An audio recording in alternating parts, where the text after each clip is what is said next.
Cry for Love at 98.7 WLLZ. I hate to say legendary. It tends to age people, but hi, Iggy. Nice to have you here. Hey, thanks. It's great to be in the Midwest. Yeah, I bet it is. Good to be home? Yeah, it really is. I feel real at home here, you know. Iggy Pop joins us here in the studio for a little wrap before the sold-out show tonight. How long has it been since you've been here in town playing? I never count the time. I never know what day it is. We were just talking about the bookies thing, which would have been, we were talking about 1980. Probably around 79 or 80, and then I played with the Stones here at... that's right. With that big joint. And the Silverdome, right. Yeah. The football field. I might have played another time...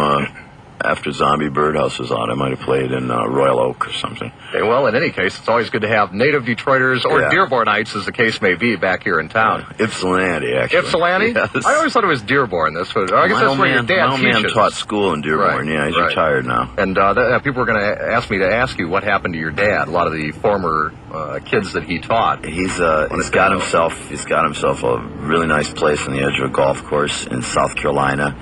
Where he is very happy. I'll bet. With my mother.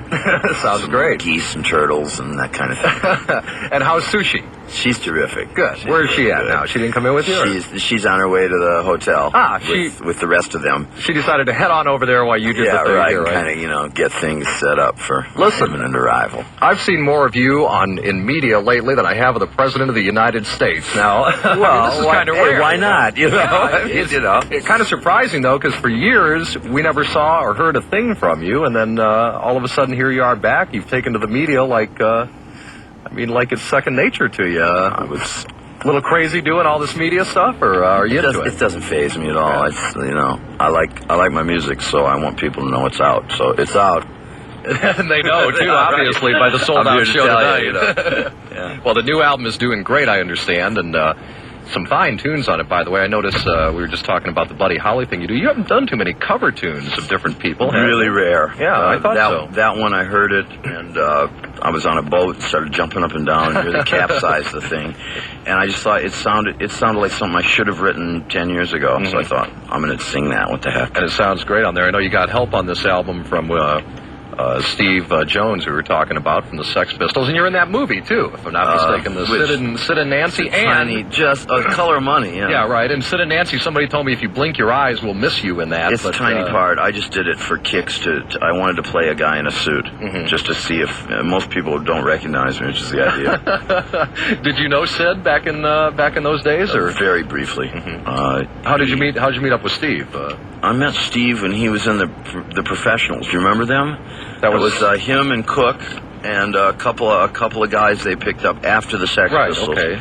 And he was touring America a lot, and there was a really divey hotel in New York called the Iroquois in Midtown, where you could stay for $42.50 a night, which meant it attracted the entire rock and roll business. And he'd come up there late at night, and we'd sit around and play guitars, and I just really liked him, and I liked playing with him, and playing with him, he had a lot of great music that wasn't just that one kind of E, A, B sort of four-chord Eddie Cochran sound. It was another side to him, so I worked with him on Repo Man. That's right, we were talking about that when I talked to you on the phone. You were in that movie, right? And I just really like playing with him. So he's not in your band now when you play around. No, he's not. This band's going all over the world, and he's kind of not visa ready. There's some legal schmutz. I don't know. Something in his past we don't want to know about, it's the same as with me. It's always something popping up, like, you know. Try to get over into Canada, and they say, sorry, Ig, you can't do that. You know, something. Well, we're looking forward to the show tonight. Of course, sold out.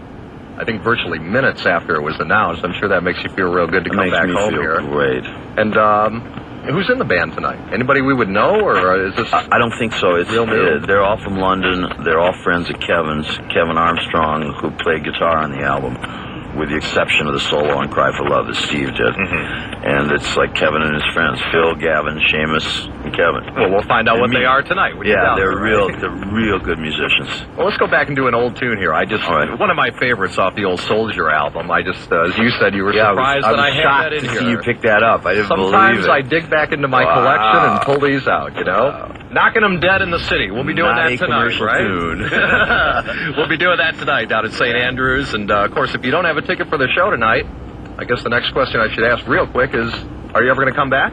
Yeah. We're coming back in the new year. This is just real quick through. Okay. I'm going to Europe and then coming back. Good. We'll talk more about the next time around and what's going to happen tonight right after this classic one from Iggy at 98.7 WLLZ.